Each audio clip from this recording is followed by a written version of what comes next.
ਪੁੱਛੂ ਕਿ ਮਿਲਣੀ ਤੇ ਬੋਲਾਂਗਾ ਕਿ ਤੇਰੀ ਤਾਂ ਗੱਲਾਂ 'ਚ ਸ਼ਾਇਰੀ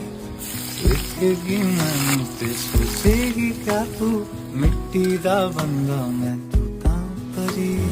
ਇਸ਼ਕੇ ਦੀ ਗਲੀਆਂ 'ਚ ਖੋਇਆ ਹੈ ਦਿਲ ਵੇ ਆਸ ਲਗਾਈ ਕਿ ਜਾਏ ਤੂੰ ਮਿਲਵੇ ਕੋਲ ਤੇਰੇ ਮੈਨੂੰ ਆਣ ਦੇ ਸੋਹਣੀ ਕਰਾਂ ਮੈਂ ਕਿਤਨੇ ਜਤਨ ਨੋ ਸੋਹਣੀ ਦੂਰੋਂ ਦੂਰੋਂ ਮੈਂ ਵੇਖਾਂ ਤੈਨੂੰ ਸੋਹਣਿਓ ਕਹਾਂ ਤੂੰ ਕਹਾਂ ਮੈਂ ਇਸ਼ਕੇ ਦੀ ਗਲੀਆਂ 'ਚ ਖੋਇਆ ਹੈ ਦਿਲ ਵੇ ਆਸ ਲਗਾਈ ਕਿ ਜਾਏ ਤੂੰ ਮਿਲਵੇ ਕੋਲ ਤੇਰੇ ਮੈਨੂੰ ਆਣ ਦੇ ਸੋਹਣੀ ਕਰਾਂ ਮੈਂ ਕਿਤਨੇ ਜਤਨ ਨੋ ਸੋ